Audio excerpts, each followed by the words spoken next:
Baik, terima kasih Bu Nayunda. Assalamualaikum warahmatullahi wabarakatuh. Selamat siang, Waalaikumsalam. Bapak Big Zaman. Pak Zaman panggilannya Pak? Boleh Bapak Zaman, boleh Bapak Big, yang paling Oh, nyaman aja Bu, oh silakan. baik. Baik Pak Big Zaman ya. Dan Bapak Ibu semua dosen yang hadir, dosen dasar-dasar kepemimpinan ya yang hadir pada sesi kuliah tamu hari ini dan juga selamat datang di sesi ini kepada seluruh mahasiswa DDK ya. Yang kalau dihitung jumlahnya ini mungkin sampai Pak 300 Pak. Ya, karena ada 7 kelas paralel di reguler ya dan di kelas internasional ya. Eh, Seperti itu. Jadi terima kasih sekali lagi Pak Zaman atas kehadirannya menghadiri kuliah tamu kami kelas dasar-dasar kepemimpinan. Kami senang sekali ya Bapak bersedia untuk sharing dengan kami Pak mahasiswa DDK ya di sesi ini. Karena sebagai informasi Pak Zaman, kuliah DDK ini adalah kuliah wajib Fakultas Wah, Ekonomi dan ya Allah. Bisnis Universitas Indonesia.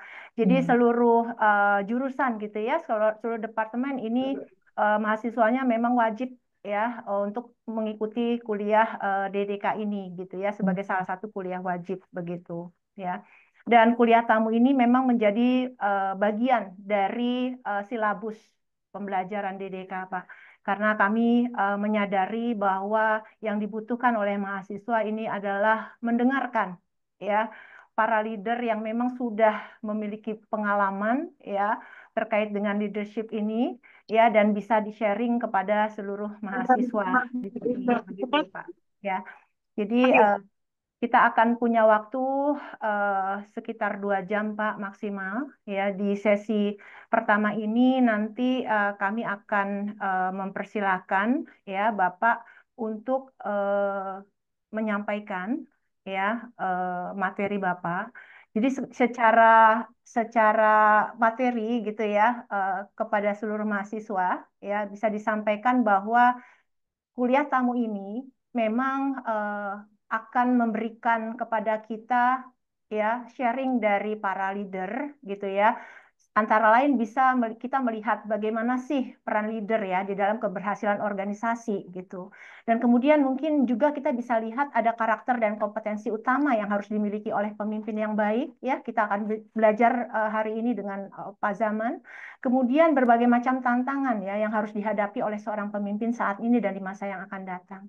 Dan gimana caranya kita bisa mengembangkan diri agar dapat menjadi seorang pemimpin yang efektif di masa depan dan menjunjung nilai-nilai etika dalam Ya, organisasi ya. Jadi mungkin seperti itu saya memperkenalkan saya izin share ya Pak. Mungkin mahasiswa nanya gitu ya, Pak Zaman apa saat ini gitu ya. Jadi eh, beliau adalah saat ini sebagai CEO ya Pak, CEO di Badar Interaktif dan co-founder Pak ya untuk Badar Interaktif ini ya. Jadi mungkin untuk lebih jelasnya nanti Pak Zaman bisa jelaskan gitu ya Pak Badar Interaktif ini ya kalau dibaca di sini kan perusahaan software ya Pak development ya. Nanti untuk lebih clearnya lagi Bapak bisa jelaskan. Kemudian yang kita bisa lihat juga Badar Interaktif ini merupakan perusahaan yang memang sudah diakui gitu ya dengan penghargaan yang diperolehnya gitu ya.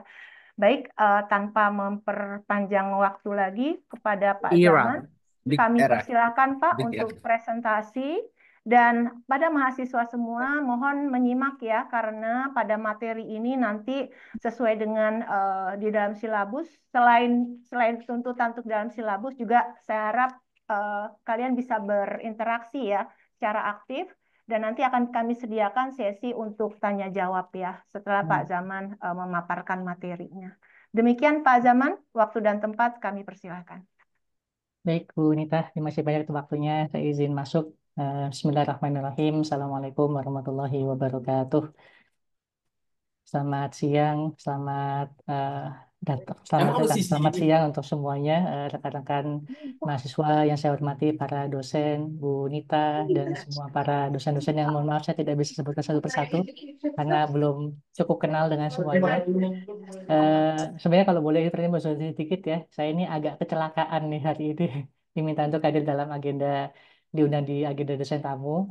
Waktu itu sempat satu pekan lalu dikontak sama Bu Riveli, salah satu dosen FEB UI ya. Waktu kemarin judulnya adalah untuk diminta sharing testimoni karena kebetulan perusahaan kami PT Badan Interaktif diminta untuk jadi salah satu responden untuk research beliau lah. Saya agak lupa topik detailnya seperti apa. Terus waktu kemarin judulnya adalah memberikan testimoni terkait tentang bagaimana sebagai responden dan segala macamnya. Terus ya long story short tiba-tiba jadi berubah judulnya dari cuma menyampaikan testimoni jadi diminta untuk mengisi dosen tamu bahkan spesifik topiknya terkait tentang leadership. Jadi agak-agak kaget sebenarnya tapi ya sudah saya coba untuk terima karena mudah-mudahan atau tentu bukan sebuah kebetulan ya hari ini bisa ketemu dengan Bu Nita, Bu Nayunda, kemudian teman-teman sekalian 196 total ya yang hari ini hadir. Mungkin Tuhan Allah mempertemukan kita hari ini bukan karena sesuatu yang kebetulan, pasti ada sesuatu yang sudah disiapkan, ada sesuatu yang mungkin Allah titipkan pada saya untuk disampaikan, dan mungkin hari ini juga ada beberapa teman-teman mahasiswa FEB UI yang saya dari dulu kenal. Saya lulusan UI, fakultasnya Fakultas Silkom, Ilmu Ini Komputer. kenapa tiba-tiba Mukanya nama orang-orang di dekat ini? kayak agak-agak kayak screensaver, agak-agak apa ya, mungkin geek kali ya. Hari ini saya dulu angkatan 2007, lulusannya masuknya lulus 2011 dan dari dulu saya kenal banyak banget teman-teman di FEU itu orang-orang yang sangat ambisiusnya tinggi, teman-teman yang keren-keren banget dan senang banget hari ini bisa bertemu dengan rekan-rekan sekalian. Mudah-mudahan hari ini saya bisa memberikan manfaat dan banyak yang bisa didapatkan dan mohon juga untuk para dosen sekalian saya hormati di sini tanpa mengurangi kehormatan Bapak Ibu sekalian, mohon izin untuk sharing semata-mata kalau misalkan ada yang kira-kira kurang tepat tolong untuk bisa disesuaikan atau bisa dikoreksi. Oke, saya izin mulai ya presentasi hari ini. Bismillahirrahmanirrahim.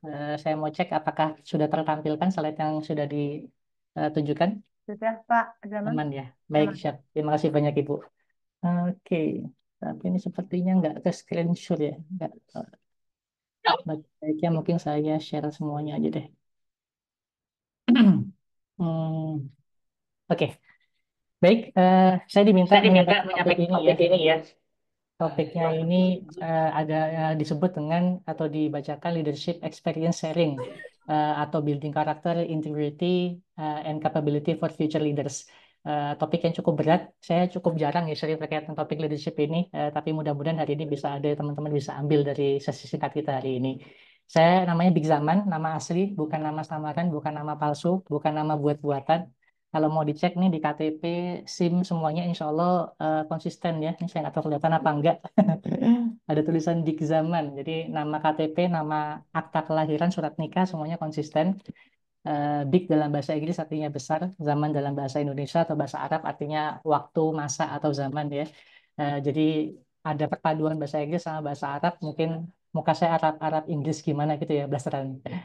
Oke, bercanda. Saya hari ini diamanahkan sebagai Direktur Utama atau CEO dari sebuah perusahaan IT Software Development yang bernama PT Badan Interaktif dan juga salah satu co-founder juga di sana. Selain itu aktivitas saya juga sebagai seorang komisaris di anak perusahaan Badan juga namanya Founder Plus. Ini relatif cukup dikenal ya. Mungkin teman-teman sekalian kalau misalkan iseng-iseng buka di Instagram ada Founder Plus itu beberapa perusahaan-perusahaan anak perusahaan kita. Ini dia punya beberapa startup yang kita inkubasi. Mungkin beberapa teman-teman FE juga ada yang mungkin punya startup atau mungkin berencana untuk punya startup, ingin bisa kami bina, ingin bisa mendapatkan fundraising dan segala macamnya nanti bisa dilihat tuh di akun Instagram maupun web kita.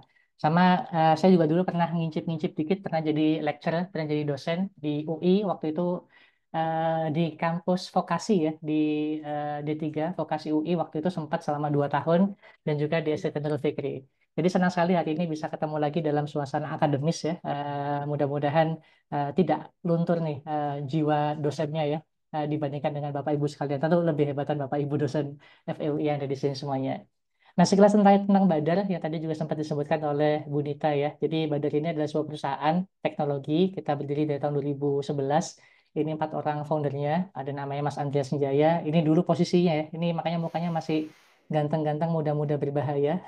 Ada Mas Andreas Jaya atau Mas J panggilannya, ada Mas Topan, ada Mas Yuwono, ini yang paling senior. Kalau kami bertiga semuanya angkatan 2007. Kalau Mas Yuwono sendiri angkatan 95. Jadi yang memang agak jauh selisihnya. Kok bisa jauh selisihnya? Nanti saya akan ceritain ya secara gambaran singkatnya. Tapi ini kurang lebih 4 orang founder kita hari ini yang mendirikan satu buah perusahaan yang kita sebut dengan PT Badar Interaktif atau ya Badar Interaktif ya yang kita menyebutnya. Nah, mungkin agak sedikit kilas balik ya, biar teman-teman bisa kebayang eh, dan mudah-mudahan bisa mendapatkan hikmah atau manfaat dari sharing kita hari ini. Karena kalau cuma sharing terkait tentang konsep-konsep kepemimpinan, kemudian teori-teori, kayaknya akan jadi kayak mata pelajaran PKN ya, mata kuliah yang kayaknya agak-agak kurang menarik ya. Jadi kayaknya akan lebih seru ketika kita banyak ngobrol terkait tentang pengalaman-pengalaman kami ya, dan mudah-mudahan teman-teman tidak perlu ikut mengikuti kesalahan-kesalahan kami selanjutnya. Jadi Badar ini tadi saya sampaikan berawal dari 4 orang. Sebenarnya awalnya bahkan cuma 3 orang foundernya ya kan ya. Mas Yuwono ini sebagai jadi kita tuh berawal dari sebuah kelompok mentoring ya, kelompok mentoring. Kalau di FEUI kan juga kalau nggak salah ada ini lembaga keislamannya namanya FSI ya, Forum Studi Islam. Nah kita kurang lebih sama juga ini anak-anak Fasilkom. Kalau kita FSI-nya itu namanya adalah FUKI, Forum Ukhuwah dan Kajian Islam. Nah Mas Yuwono ini sebagai eh, mentornya, kira-kira begitu. Nah, long story short, waktu itu kita ngobrol-ngobrol banyak. Kami sebagai para menti-mentinya mendengarkan beliau menyampaikan terkait tentang materi keislaman dan seterusnya, kan dia. Sampai kemudian kita dikumpulkan dalam satu buah di rumah beliau, kalau nggak salah waktu itu. Beliau kemudian pitching kepada kami satu buah deck ya. Ini salah satu dari deck yang kemudian di-share pada kami kan ya. Intinya beliau punya satu buah mimpi besar. Waktu itu beliau karena udah angkatannya sudah lebih jauh daripada kami, jadi sudah punya lebih banyak pengalaman. Kalau nggak salah waktu itu Mas Yono tuh kerja di Fujitsu Malaysia tahun 2000-an akhir ya, 2020 2008 atau 2009 gitu.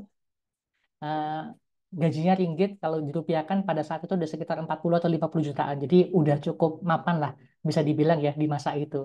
Tapi beliau tuh merasakan ada sebuah tanggung jawab sosial yang beliau itu pengen emban, pengen diambil, dan beliau tuh sharing kepada kami para menti-mentinya. Jadi beliau pengen bikin satu buah perusahaan yang punya satu buah visi. Nah, visinya itu menarik.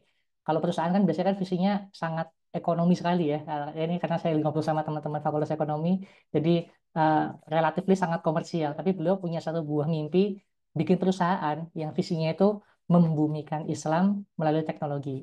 Oh ya, anyway, ini saya mohon maaf kalau buat teman-teman yang mungkin non-Muslim ya, karena memang background saya, agama saya Muslim, nanti silakan bisa diambil disesuaikan sesuai dengan pemahaman dan juga konteksnya masing-masing. Jadi karena Mas Yono ini dan tadi kami backgroundnya memang adalah backgroundnya dari LDF ya, Lembaga Dakwah Fakultas.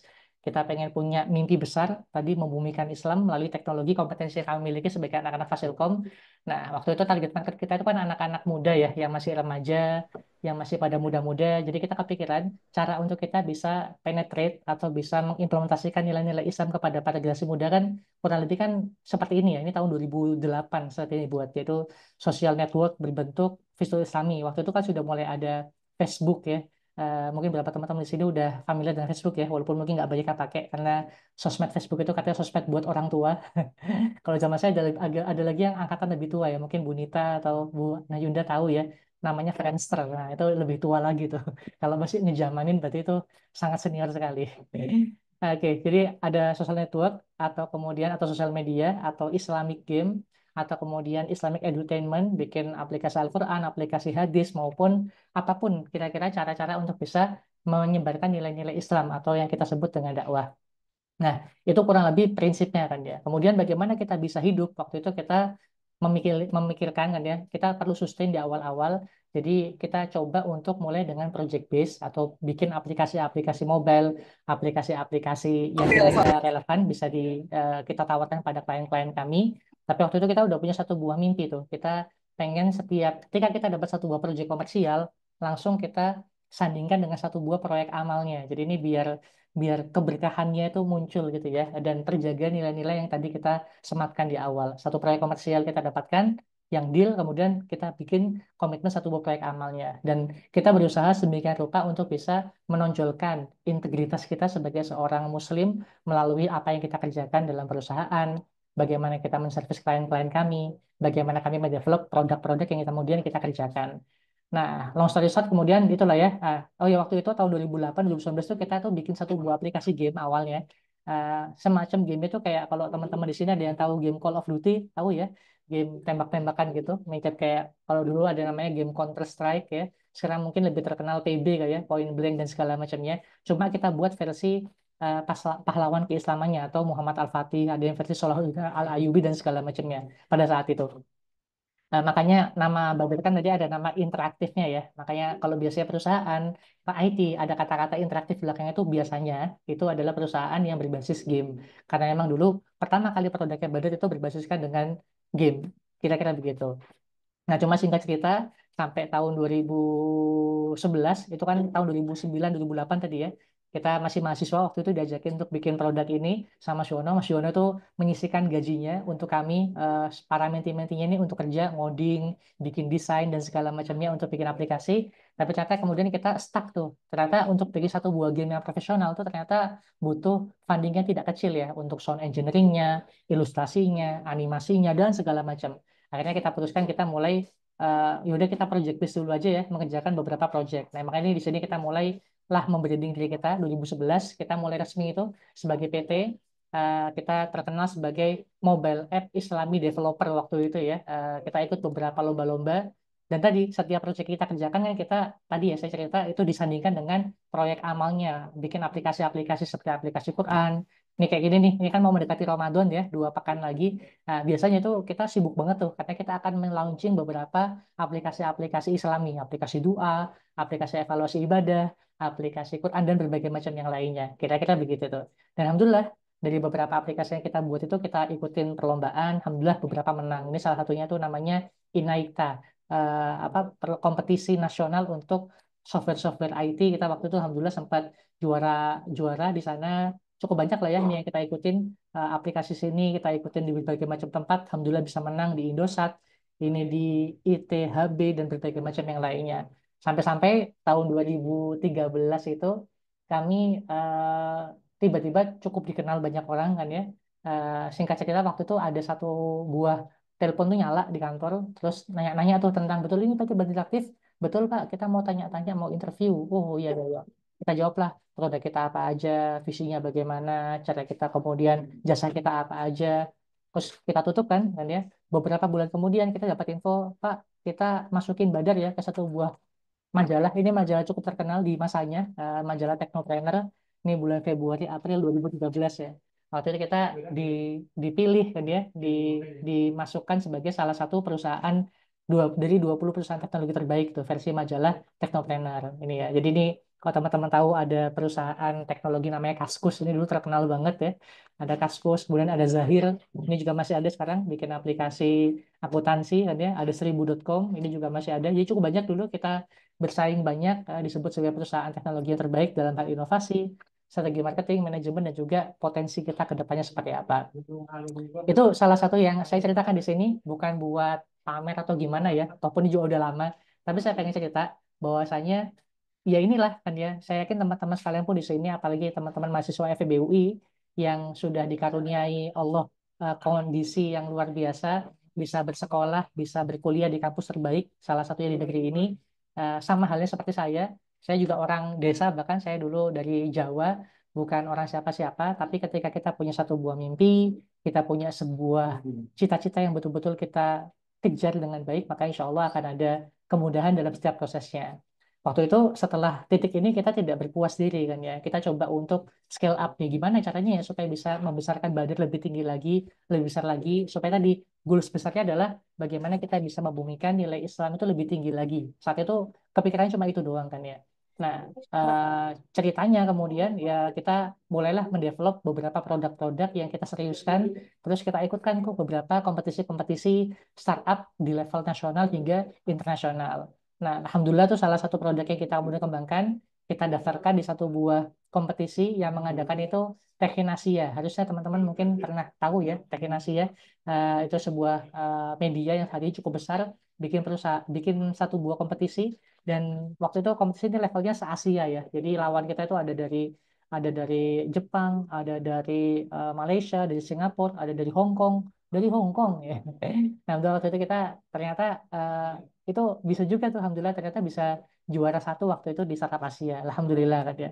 Padahal waktu itu masih ingat banget kita zaman-zaman waktu lagi presentasinya itu juga masih belepotan ya bahasa Inggrisnya. Bahkan dulu itu Mas Jay, zaman-zaman beliau masih belum lancar bahasa Inggrisnya ya, itu sampai kita itu kan punya pitch deck gitu ya. Pitch deck itu tuh betul-betul kita bikin skripnya satu-satu, ada apa-apa aja, kemudian kita apalin, literally diapalin kan ya. Jadi apa uh, bapak dalam bahasa Inggris kita apalin karena betul-betul kalau misalkan ngomong itu bingung dan gelagapan. Jadi kita apalin, latihan tuh dia tiap jam 9 pagi latihan setengah jam, habis pulang kerja jam 18 sore itu kita latihan lagi sampai jam 9 malam, terus kayak gitu jam 7 sampai jam 9, jam 6 sore sampai jam 9, sampai betul kemudian tuh betul-betul udah fasih.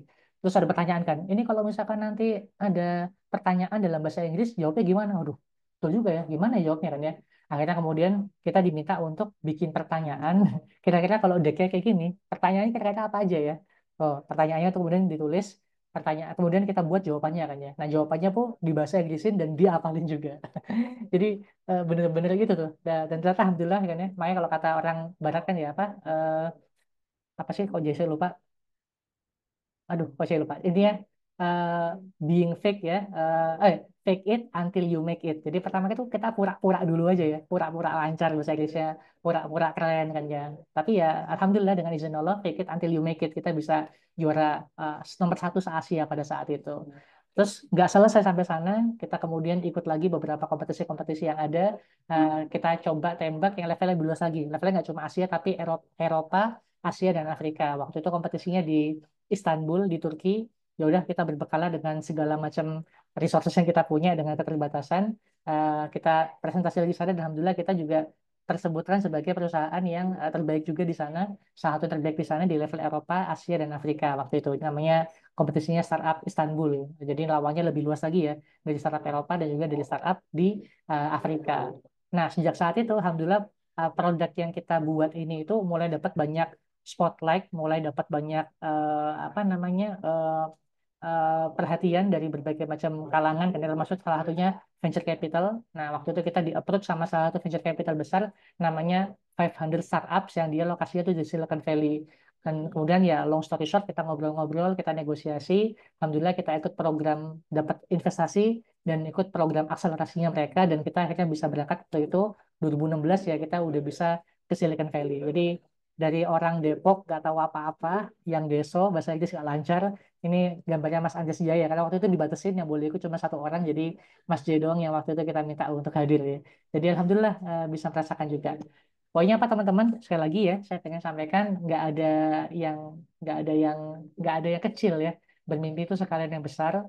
Kita selama kemudian kita berjuang, kemudian kita tahu mimpi apa yang sedang kita sama-sama ingin gapai kan ya. Kuatkan fokus kita, kuatin doa kita. Ya Bismillah ini ya. Akan ada banyak jalan-jalan kemudahan yang kita pun kalau misalkan pikir hari ini gimana caranya ya untuk bisa mendapatkan itu semuanya, ya itu kurang lebih ya pasti semua karena pertolongan Allah ya. Mungkin ada variabel doa dari orang tua kita, mungkin juga ada variabel dari tim kita juga dan segala macamnya, tapi itulah yang kemudian Allah mudahkan sehingga kita kemudian dari titik ini. Nah ini saya nggak akan jelasin per tahun, nanti bisa kepanjangan.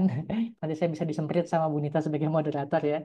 Tapi ya intinya long story short ya, sekarang udah tahun 2025, hampir 9 tahun kemudian ya, saya cepetin aja. Badar tadi yang kita mulai dengan 3 orang, alhamdulillah saat ini kalau di Badar interaktifnya sendiri ya, itu kurang lebih yang full time sekitar 80-an orang sekarang untuk Badarnya. Nah di bawah Badar ini kita punya beberapa perusahaan, ada Founder Plus yang tadi saya ceritakan, ini punya beberapa startup-startup yang kita kembangkan, ada yang dari scratch, ada yang dari teman-teman sudah cukup senior di Badar, kemudian kita kasih amanah, kita berikan sejumlah uang sebagai runway untuk bisa menjalankan idenya baik dari kita maupun dari mereka sendiri.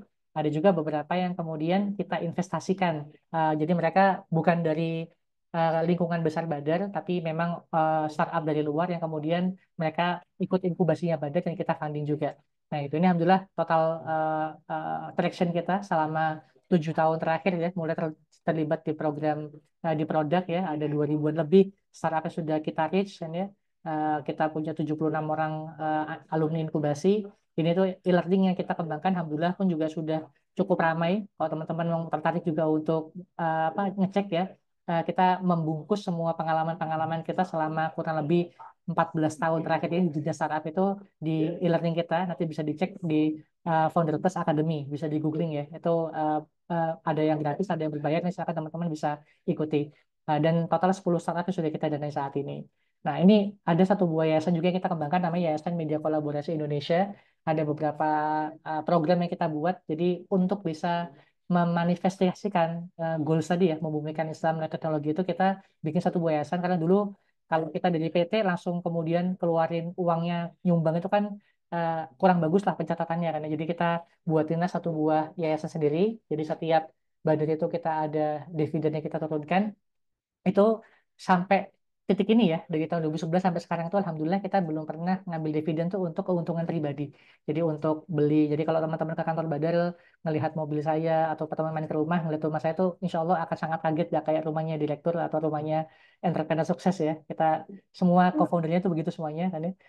Karena memang kita memilih untuk mengalokasikan dividen yang kita terima gitu semuanya itu kita alokasikan antara untuk capex untuk perkembangan perusahaan lebih besar lagi kalau enggak kita alokasikan semuanya itu ke Yayasan Media Kolaborasi ini kan ya kita pernah bikin bantu pembangunan masjid kita pernah bikin aplikasi Al-Quran kita pernah bikin program-program pesantren untuk IT Muslim dan segala macamnya dan ini kurang lebih traction kita tahun lalu nggak terlalu besar karena emang tahun 2000 sebelumnya memang kita sempat qadarullah rugi ya karena kondisi perpolitikan atau kondisi ekonomi tidak terlalu baik ya. Tapi alhamdulillah tahun ini kita udah mulai recover. Tapi ya cukup lumayan lah yang kita bisa hasilkan donasi-donasi, kemudian program-program sosial yang bisa kita lakukan. Nah, apa yang kemudian saya pengen sampaikan dari cerita panjang tadi ya terkait tentang Badar ya. Mudah-mudahan ada manfaatnya yang saya sharing tadi itu bahwasanya selama 14 tahun ini ya kami berada di jalan itu perjalanan ini kan cukup panjang ya dunia entrepreneurship itu seperti sebuah perjalanan kepemimpinan perjalanan bagaimana kita bisa seni kita memimpin orang lain tapi juga seni terkait tentang bagaimana kita memimpin diri kita sendiri ya saya ulangi ya. Jadi perjalanan entrepreneurship itu semua terkait adalah tentang perjalanan kepemimpinan, tentang kita memimpin orang lain, tapi yang paling utama adalah bagaimana kita bisa memimpin diri kita sendiri. Karena tadi kan untuk bisa punya sebuah goals yang besar, untuk bisa punya satu buah cita-cita yang besar, untuk punya sebuah keberanian tetap mendirikan. Karena dulu banyak banget di zaman kami 2007 itu perusahaan-perusahaan yang seperti kami ya 2007 teman-teman satu angkatan yang bareng-bareng hari ini udah pada mulai tutup ya atau yang kemarin baru aja ada kabar Bukalapak. Bukalapak sekarang udah tutup lapak. Dulu tuh Bukalapak tuh termasuk satu pantaran, satu usia dengan Badar ya. Walaupun memang model bisnisnya produk, kita tuh yang sama itu satu satu angkatan tuh sama software hostnya yang bikin yaitu Sweet Media. Foundernya itu yang sekarang itu Mas Fajrin yang jadi direktur Telkom sama Mas Ahmad Zaki yang mantan foundernya Bukalapak ya yang dua ini. Jadi kami kebetulan kenal cukup dekat karena dulu sama-sama alumni sebuah asrama kepemimpinan, asrama kepemimpinan itu ya, RK yang di Lenteng Agung itu. Jadi cukup sering kontakkan, sering ngobrol dan seterusnya. Ya itu banyak banget yang kemudian masih bertahan, tapi juga lebih banyak lagi yang kemudian gagal. Maka disinilah pentingnya hari ini kita mau sharing bagaimana kita bisa mulai memiliki perjalanan kepemimpinan ini dengan mulai dari diri kita sendiri. Kenapa? Ya karena tadi kalau misalkan kita belajar nih ya, sama seorang dosen, Ini saya ajarin caranya. bisa Oh ya. dibantu oleh tim ya.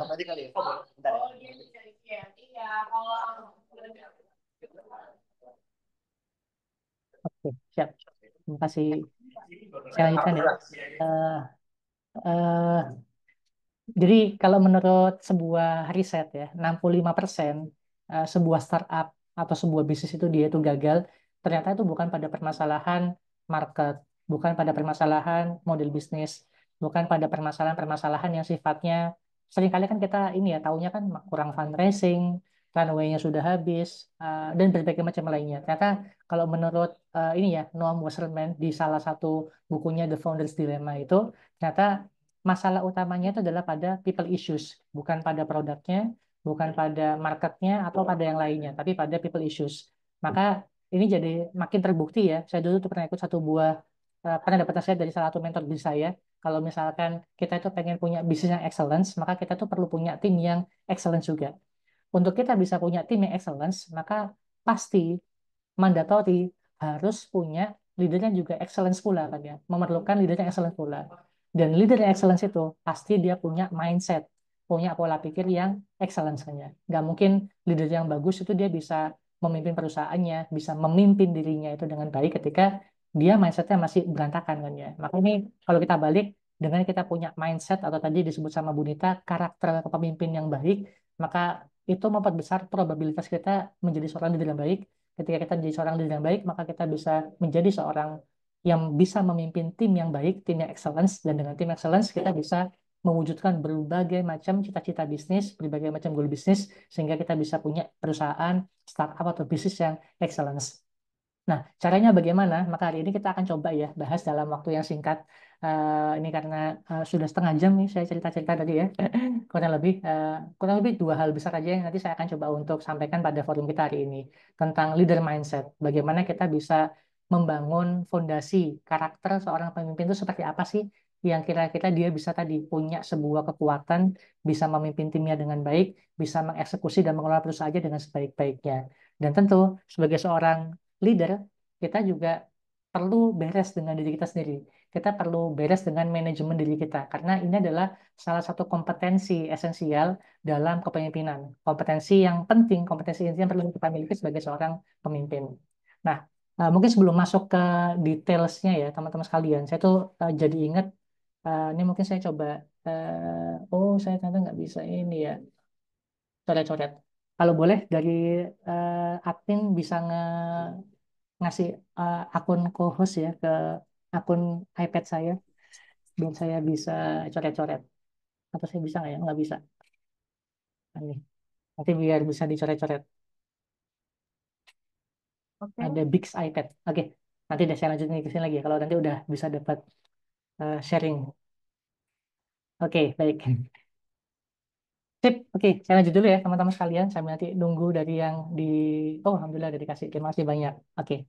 Sebelum masuk ke sini ya, jadi saya pengen pindah dulu nih ke iPad saya. Nah, ini terkait tentang oke, sip. Nah, di sini ya. Dan harusnya udah kelihatan ya tampilannya. Ini saya stop share dulu. Oh, ini belum kelihatan. Sebentar, saya balik lagi. Oh iya, yes. Oke, terima kasih banyak. Nah, ini ya. Jadi, saya tuh pernah belajar ilmu ini ya. Namanya itu, eh, nama, mana kok mati? Namanya itu neurological level. Saya belum tahu nih, apakah sudah pernah disampaikan juga di materi-materi atau di FEB ya, yang sudah pasti sudah banyak banget belajar. Singkatannya tuh ini neurological level. Nah, jadi agar kita ini goalsnya adalah supaya tadi tadi kan ada dua kata kunci ya, ada karakter, ada kompetensi. Mungkin saya bisa memaknakan juga itu ada kapasitas atau kapabilitas atau ada mindset, ada level skill. Nah, ini buat kita bisa punya gambaran kenapa ada istilah. Jadi neuro ini kan artinya adalah pikiran lah ya, syaraf atau pikiran bisa dibilang. Logical ini adalah ya logik atau ya pola-pola. Level ini adalah level-level. Oke, baiklah. Atau mungkin bahasa gampangnya ini bisa disebut sebagai lapisan-lapisan pikiran. Nah, ini. Jadi kalau misalkan pikiran kita nih di bukan literally dibelek ya, tapi cara kita berpikir itu urutannya seperti ini. Dari level yang paling bawah ini environment sampai kemudian nanti yang paling atas ini di level spirituality atau purpose ya. Nah, saya dulu pernah belajar Bapak Ibu sekalian dan teman-teman sekalian ya. Ada area yang paling basic itu di sini adalah area environment. Ini lingkungan tentang uh, di mana konteks-konteks yang itu paling kelihatan. Behavior ini terkait tentang sikap kita, kemudian apa yang kita lakukan perilaku kita, capabilities terkait tentang habit-habit kita, kemampuan-kemampuan kita. Kemudian di sini masuk ke level values dan belief. Ini levelnya udah sedikit lebih goib ya, sudah lebih tidak terlihat terkait tentang hal-hal yang mendasari apa-apa yang kita lakukan, identity terkait tentang identitas kita, dan yang paling ujung itu adalah terkait tentang purpose atau tujuan kita. Nah, ini saya dulu belajar tuh ini dibagi dua kan ya. Jadi di titik inilah kemudian tuh dipisahinnya. Nah, di sini nih area-area yang disebut dengan tadi ya karakter kalau tadi bahasa di tornya ya.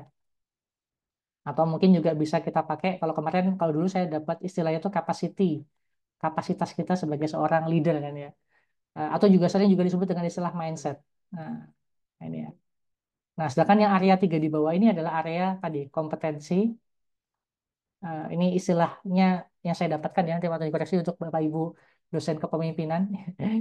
Kemudian atau capability, ini juga bisa capability atau ya ini skill set.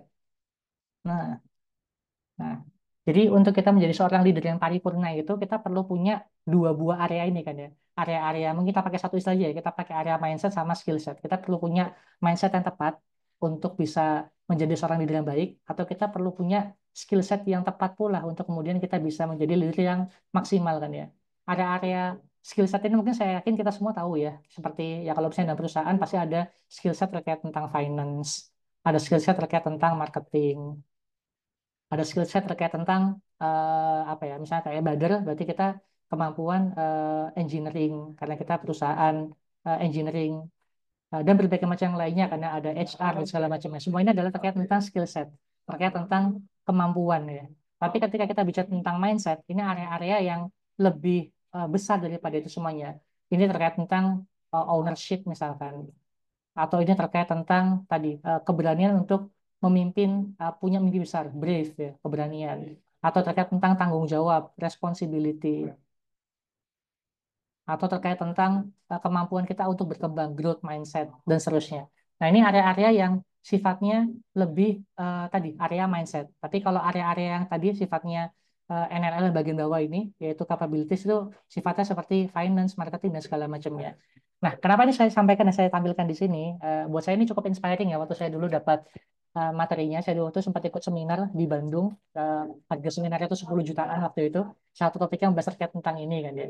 Jadi yang menarik adalah kalau kita pengen membangun mindset ya, skill set sorry, itu kan kita cukup breakdown aja skillnya itu apa aja dan kemudian kita pelajari kan ya. Let's say misalkan kita bicara tentang skill digital marketing misalkan ya, digital marketing MKT. Nah ini kan kalau kita breakdown, oke, digital marketing itu skillnya apa aja sih? Oh ada yang namanya social media marketing, ada yang namanya SEO, social engine optimization. Ada yang namanya ilmu terkait tentang funneling misalkan. Ada ilmu terkait tentang apa lagi ya? Ya ilmu berbagai macam lah ya. Ini bisa kita turunkan. Nah, nanti ini bisa kita turunkan lagi kan ya. Sosmed ini kita perlu belajar apa aja sih? Oh, berarti kita perlu belajar yang namanya algoritma. Oh, kita perlu belajar yang namanya copywriting. Oh, kita perlu belajar yang namanya apa ya, memahami traffic dari sebuah sosial media dan segala macamnya. Ini pokoknya akan bisa kita turunkan tuh titik-titiknya masing-masing apa aja. Dan kita akan bisa menguasai skill set digital marketing ini jika kita sudah memahami, oh ya algoritma saya udah paham, copywriting saya udah paham. Kita belajar di YouTube, kita belajar di berbagai macam tempat itu kita akan bisa menguasainya. Jadi cukup dengerin YouTube, baca buku, ikut mentoring, ikut coaching, dan kemudian kita akan bisa menguasai ini kan ya in no time kalau kita bisa cukup punya sebuah semangat yang tinggi untuk belajar kan ya. Nah masalahnya ketika kita masuk ke area mindset ini kan ya, tiga area ini sesuatu yang tidak bisa didevelop begitu saja. Ini nggak bisa didevelop dengan tadi kita belajar ilmu kepemimpinan. Kayak gini nih, kita lagi belajar kan ya, ilmu kepemimpinan kan ya. Oh ya udah nih, ada leader mindset, ada self management, ada A, B, C, D, E. Kemudian kita ujuk-ujuk, tiba-tiba suddenly paham terkait dengan pemimpinan, kayaknya tidak semudah itu kan ya. Karena mindset ini sesuatu yang, misalkan mindset terkait tentang tanggung jawab, ya, responsibility. Ini nggak akan mungkin bisa kita miliki, nggak akan mungkin bisa kita kuasai sebelum kita mempraktekkan, sebelum kita betul-betul merasakan beratnya tanggung jawab itu seperti apa kan ya. Makanya misalkan kayak saya dulu tuh anak daerah, saya dari Surabaya, kuliah di FEUI. Dulu saya sejak awal ke UI itu tidak pernah mendapatkan uang saku dari orang tua. Berangkat ke sini pun itu juga berbekal uang Rp200.000 waktu itu. 100.000 dikasih sama ibu saya, satu-satunya uang di dompet waktu itu, sama 100.000 itu dikasih sama teman-teman OSIS. Jadi itu saya sebelum berangkat ke Jakarta di Surabaya kumpul bareng-bareng teman-teman OSIS. Saya dulu waktu SMA ketua OSIS kan ya. Terus teman-teman tahu saya dari orang yang tidak mampu, terus pada patungan tuh ngecereng, ada yang ngasih 5.000, ada yang 10.000, ada yang ngasih sekian sekian 20.000, sampai kemudian kekumpul uang 100.000 tuh. Jadi 100.000 dari ibu, 100.000 dari teman-teman, saya gabungin 200, berangkat saya ke Jakarta kan ya. Sampai sana saya punya satu bom mimpi besar, gimana caranya saya tuh bisa mengubah nasib keluarga nih dengan sedikitnya resource yang saya miliki, tapi saya bisa survive nih. Pertama survive, dan saya punya goals. Lepas dari itu, kemudian saya bisa membiayai. Dan alhamdulillah tuh sejak nggak lama lah, mungkin 2 atau 3 bulan saya kuliah di UI. Waktu itu sempat masuk ke asrama UI.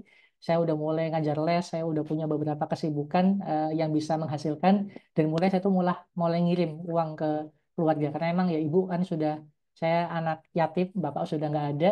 Jadi cuma ada ibu sama satu orang kakak, yang kakak pun juga kerjanya cuma sebagai penjaga toko ya, bukan penjaga toko. Jadi gaji nggak seberapa.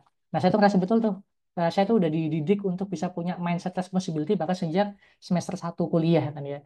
Jadi bisa jadi mungkin saya sedikit banyak lebih baik di level semester 1 gitu ya, dibandingkan mungkin sebagian teman-teman yang hari ini mungkin belum pernah punya tanggungan. Jadi ya gitu. Kalau teman-teman di sini pengen bisa uh, melejit ya kapasitasnya, kemampuannya dalam aspek responsibility, gampang.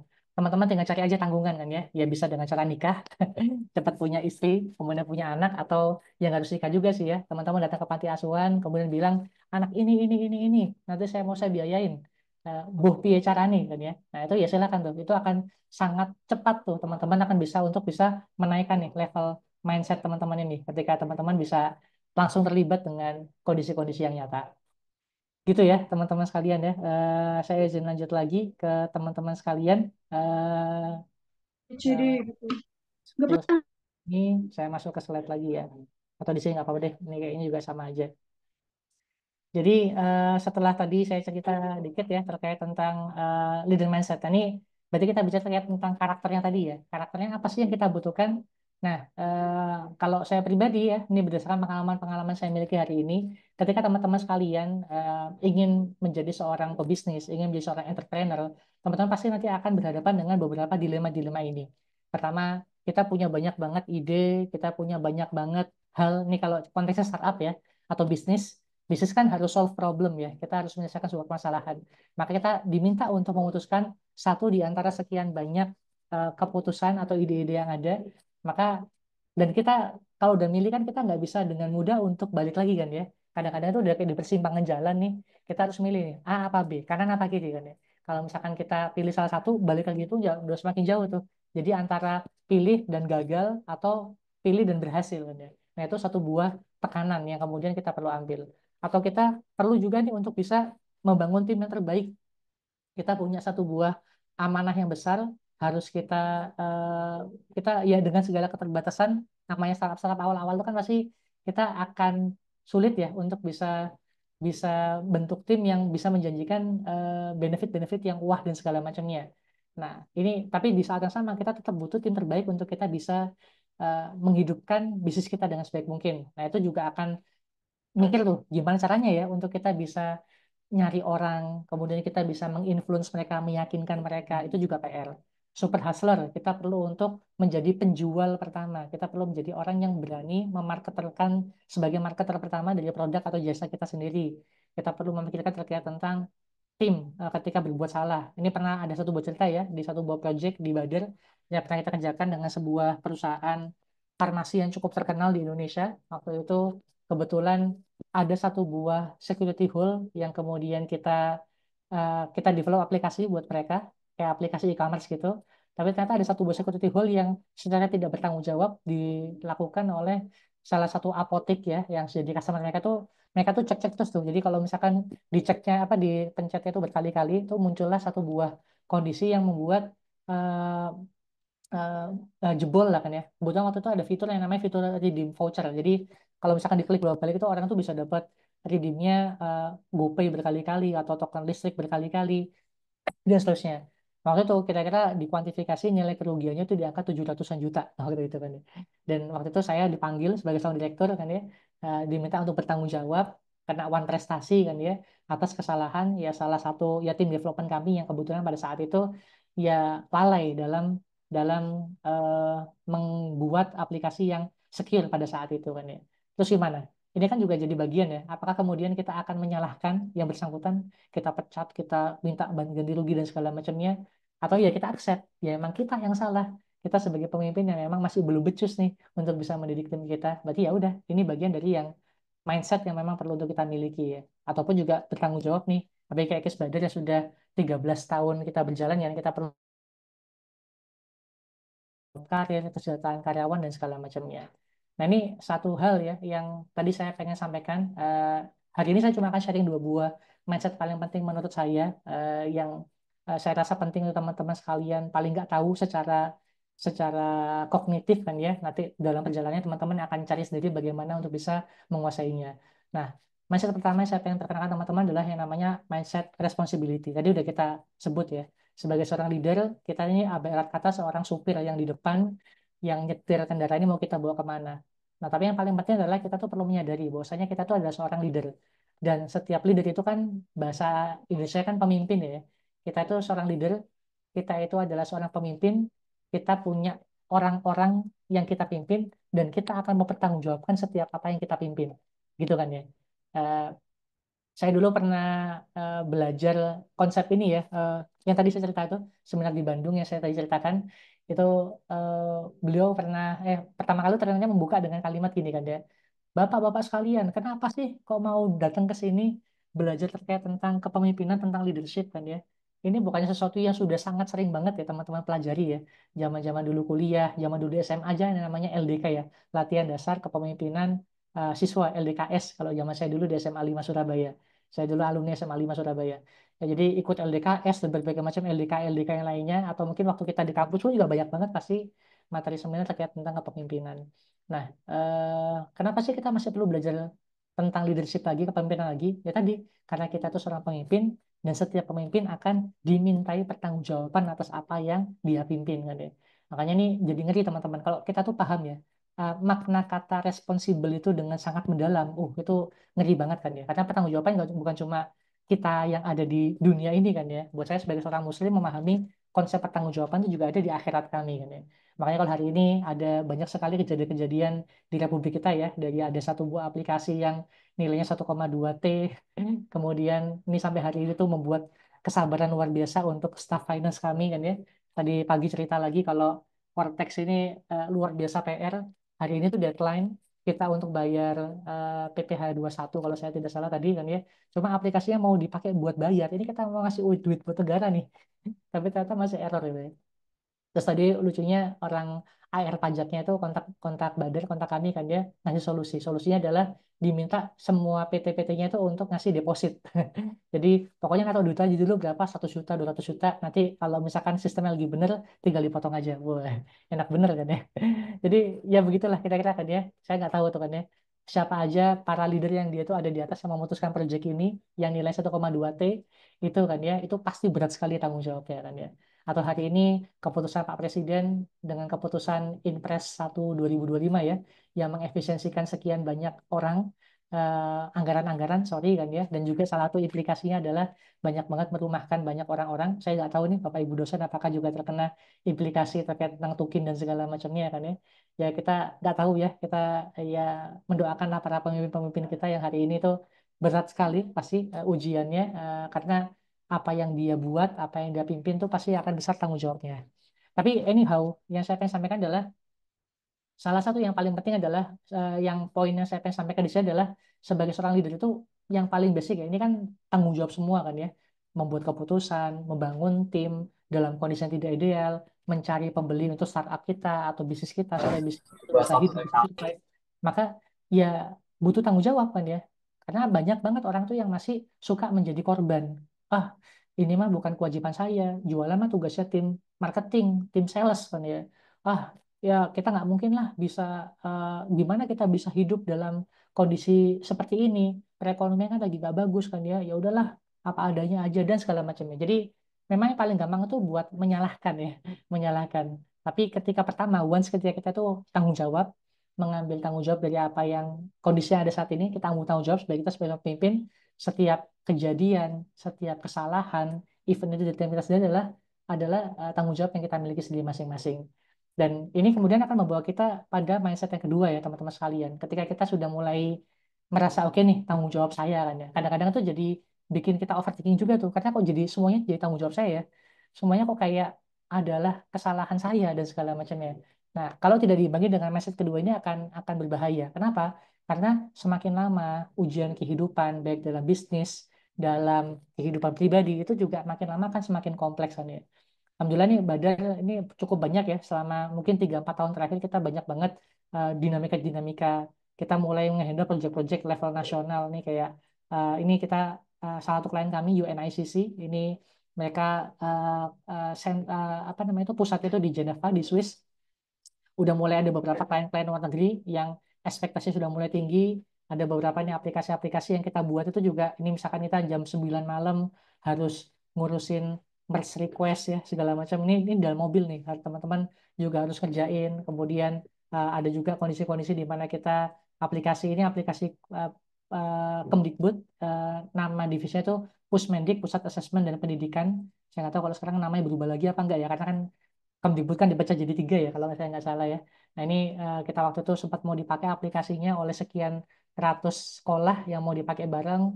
Ini juga pernah bootcamp malam-malam sampai jam 12 malam dan seterusnya. Ya itu karena dibandingkan dengan dulu ujiannya Badar itu sudah semakin kompleks kan ya. Dan butuh sekali mindset untuk kita bisa survive dalam kondisi permasalahan yang semakin berat ini, yang semakin lama semakin menantang. Kita pun juga hari ini melihat dinamika-dinamika yang ada, keputusan-keputusan para pemimpin kita maupun juga secara internasional, ya kita pun juga perlu punya mindset, growth mindset untuk kita bisa berkembang. Maka ya growth mindset jadi salah satu yang sangat penting dan mandatory sekali untuk bisa kita miliki, karena sebagai seorang leader kita perlu punya growth mindset yang baik ya.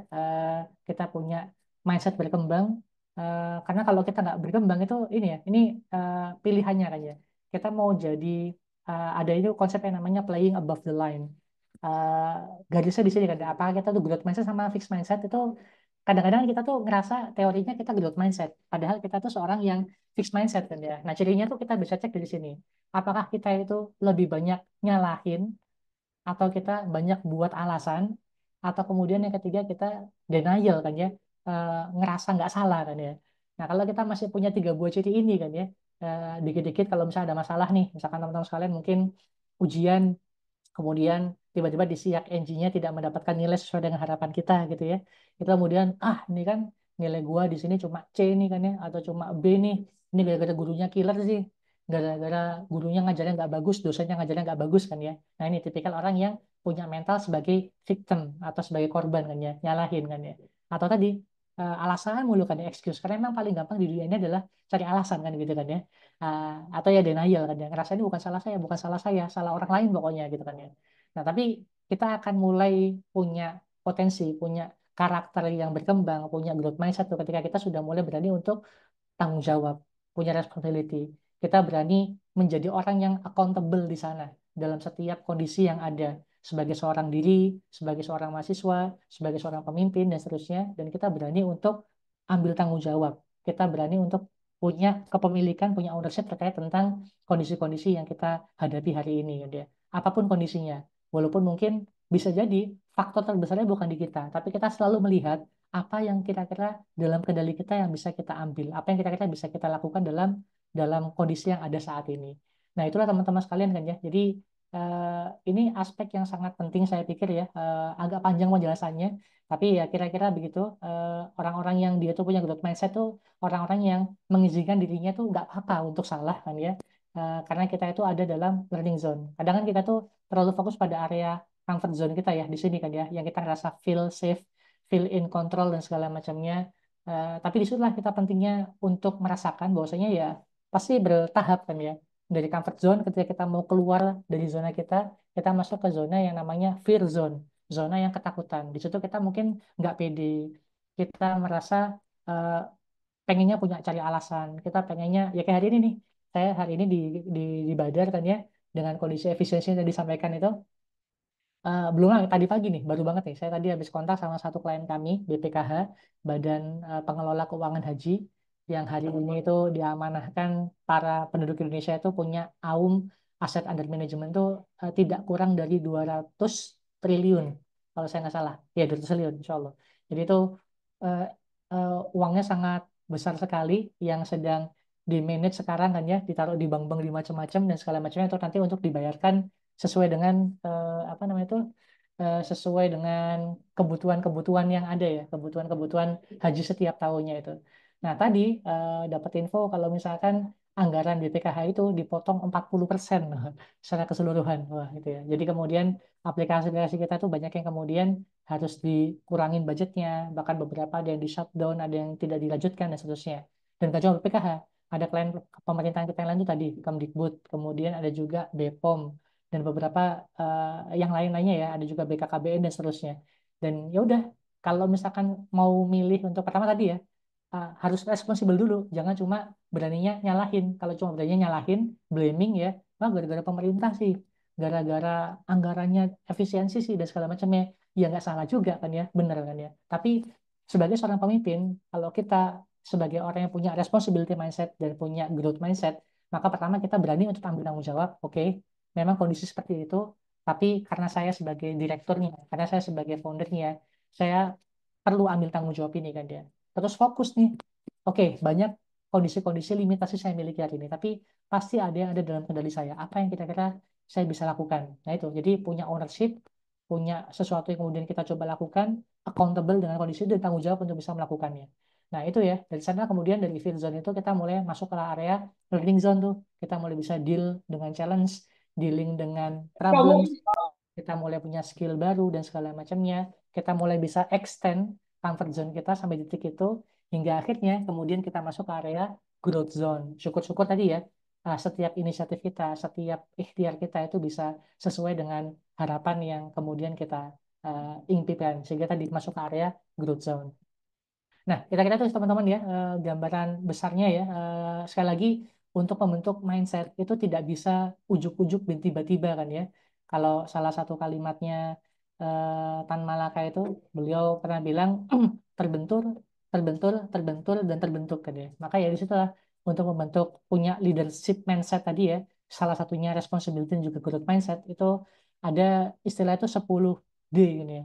Ada kita harus ketemu dengan perbedaan, kita ketemu orang yang banyak, nggak selalu apa kemudian masing-masing orang punya cara pikirnya masing-masing. Kita kan belajar ya bagaimana kemudian kita bisa menyesuaikan dan segala macamnya.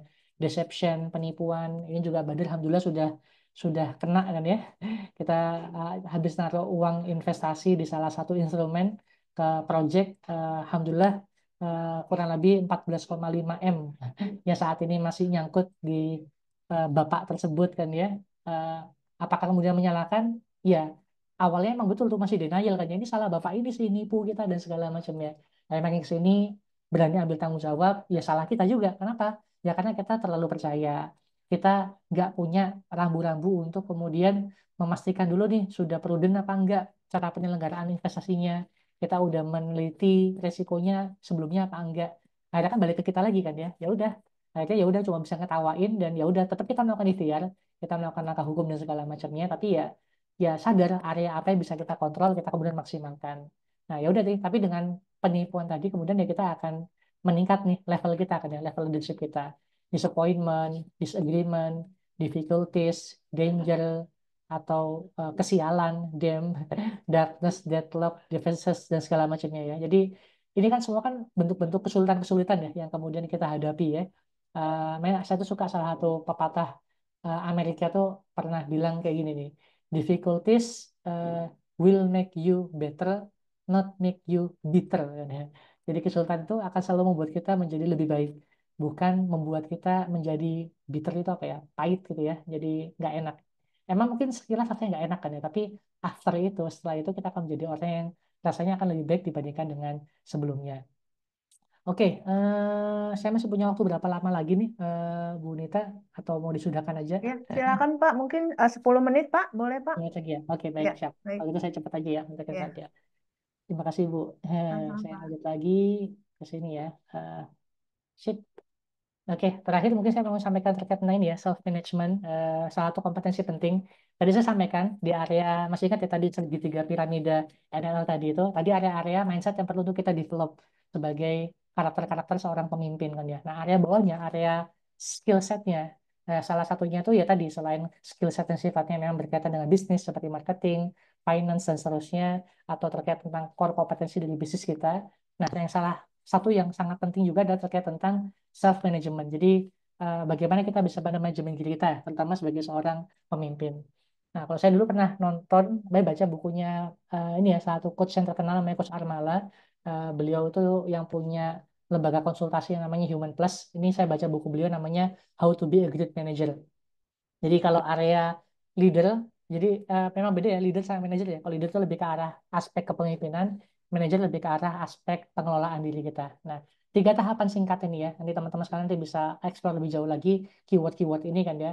Kalau kita pengen punya skill set self management yang lebih baik lagi, yang pertama kita harus sudah selesai dengan pengenalan diri kita dan kita bisa menerima diri kita dengan setiap apa yang kita miliki hari ini. Itu satu. Setelah kemudian kita sudah beres dengan mengenali potensi kita, mengenali value kita, mengenali strength kita, dan menerima itu semuanya, baru kemudian kita bentuk tuh visi atau goals atau objektif apa yang ingin sama-sama kita capai dalam beberapa waktu ke depan.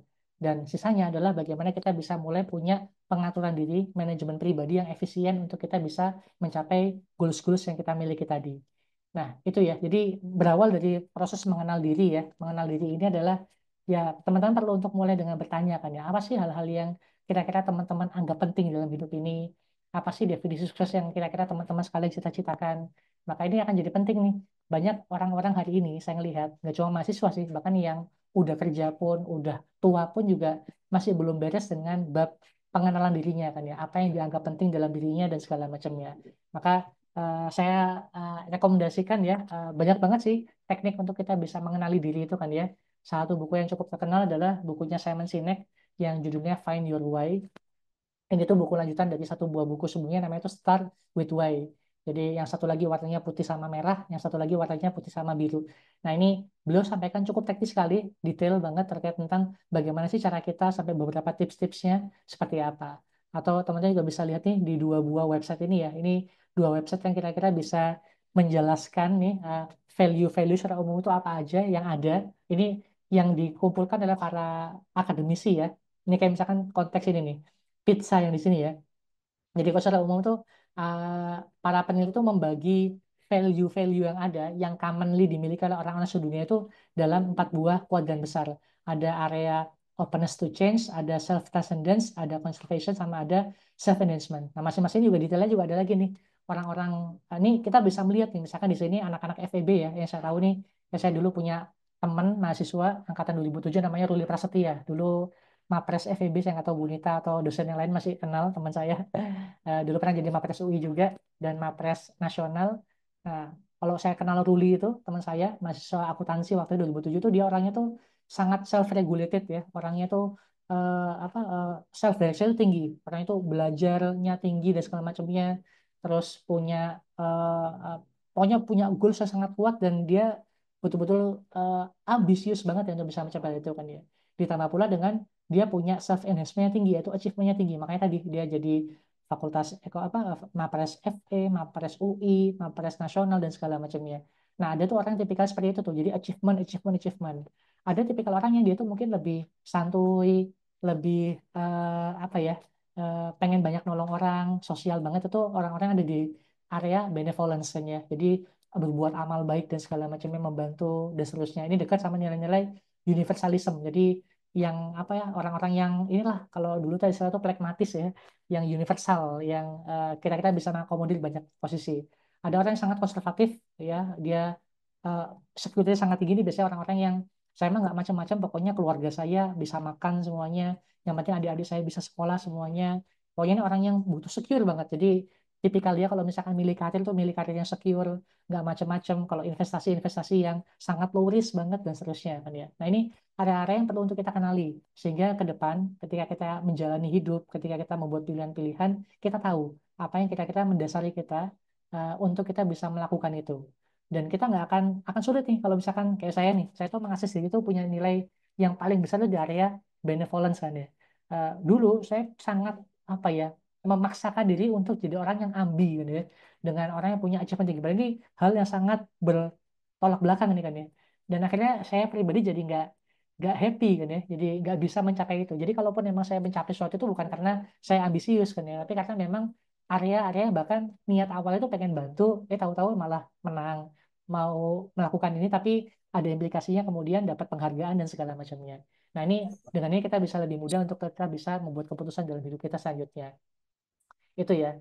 Eh, ini ada satu video singkat ya yang saya pikir cukup bagus untuk teman-teman sekalian.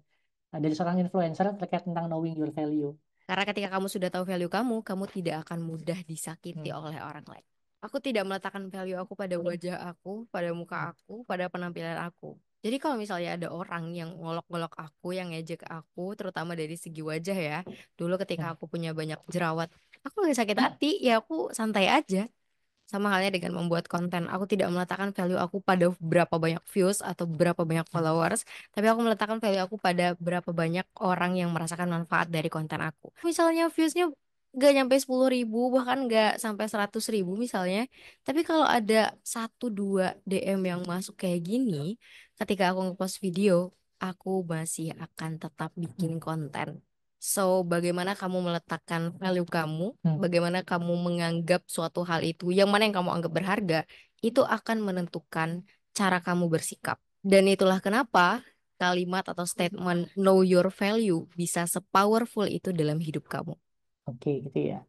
Know your value. Jadi sekali lagi dengan kita tahu value kita kayak tadi ya, kita tuh gak mudah patah arang kan ya. Kayak tadi sih Mbak yang menyampaikan ini, beliau konten kreator, ketika ada orang yang menghujat dan segala macamnya, kalau awalnya dia masih belum tahu betul tentang value-nya itu pasti akan gampang pundung, gampang kecewa, gampang kemudian sakit hati. Tapi ketika dia ingat lagi tuh, oh ya, value saya kan buat bermanfaat ya, karena value saya kan buat ngasih nilai buat banyak orang. Ya udah, jadi slow aja tuh, dan akhirnya ngerasa itu bisa mengecil dengan sendiri karena kita tahu fokus apa yang kemudian kita Karena pilih ketika dengan itu tadi. Nah, dengan value ini kita bisa tuh mulai membreakdown tuh visi misi apa yang kemudian kita pengen cari. Oh, dengan value tadi security yang saya miliki, saya pengen ngejagain keluarga saya, anak-anak saya, saudara-saudara saya. Dengan value achievement saya pengen ini. Dengan value universalism saya pengen begitu-begitu dan segala macamnya.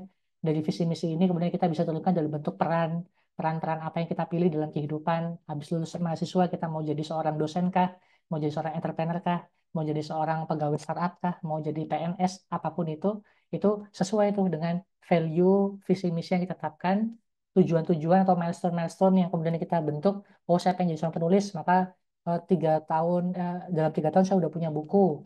Oh, saya pengen bisa dalam sekian banyak saya jadi content creator punya sekian ratus ribu follower dan segala macamnya. Baru kemudian kita tentukan dalam bentuk merancang aktivitas harian dan pekanan kita.